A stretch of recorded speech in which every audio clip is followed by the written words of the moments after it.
你朋友？唔係我朋友，今次唔係我朋友。OK，因為呢個應該唔會有咩事嘅。OK，就係曾經係其實大家都知道唐人嘅婚禮咧好多金飾嘅，即係金器啊、額啊嗰啲咁啊嚇。咁我係試過有一位新娘咧，佢係帶咗啲額咧，咁佢係需要由呢個喺女家斟完茶要去男家，咁變成咧佢成身裝晒啲金器啊嚇。鐵甲嘅。點知咧嚇入咗男家之後，發現少咁件喎。哇，OK，咁就好驚啦！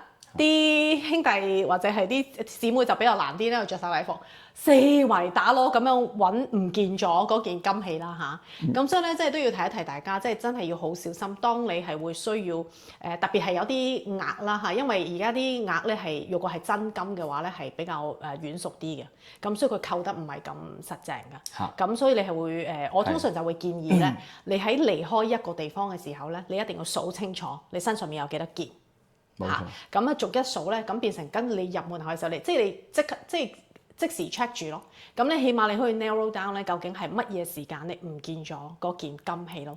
咁所以呢啲都係好小心嘅。咁另外一個就係我自己咧，呢個都係我自己嘅 experience 就係咧，通常咧，因為我哋啱啱講話 makeup artist 同啲新娘啊，即係好貼身嘅即係合作啦，喺個 wedding day 當日，所以咧我哋其實咧距離佢哋嘅即係貴重嘅物品咧都係好近嘅嚇。咁我自己就會特別小心嘅，因為好老實講啦嚇，即係我唔想自己會變成啲乜嘢嘅嫌疑人，係啦。所以通常咧我自己咧都會若果有機會新娘喺我面前除咗啲貴重嘅嘢落嚟嘅時候咧，我唔會俾佢擺我附近嘅，因為我自己都好多化妝品喺度，係我啲化妝品都有啲細細件，我真係唔知會唔會唔小心撥咗嘢，學你話齋跌咗落隔離嗰個死氣口，唔係死氣口，對唔住，即係嗰個回氣風口，咁點算咧？係跌咗風口點算咧？係啦，冇錯啦，點算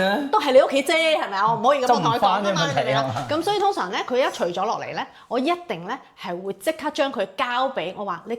交俾你媽咪或者交俾你姊妹啦，即係起碼你交咗俾一個人咧，即係你唔好擺喺呢個附近，即係變成你自己。永遠都係嗰個人負責晒啲嘢就最好啫。冇錯啦，咁所以變成即係我諗我哋即係 vendors 啦，即係喺 wedding day 嘅 vendors 係photographer 有機會攞佢啲貴重嘅物品嚟到影相，而我哋都好因為同新娘好貼近，所以我哋有好多機會接觸呢啲好貴重嘅物品咧，我自己就會真係小心啲咯。又或者甚至乎我自己執嘢嘅時候，好多時候我可能完咗，我要執嘢，我要走啦，咁我都會請其中一位姊妹同我一齊留低，係啦，因為新娘房咧係應該係最多貴重物品嘅地方㗎啦。通常都係 lock up 嘅地方嚟。係啦，咁變成我都唔會希望係我自己單獨喺度咁樣執緊嘢咁。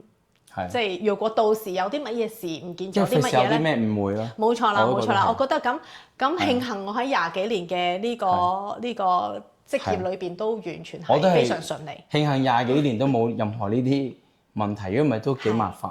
係最驚就係誤會咯。係啦，冇錯，咁所以係要好小心嘅。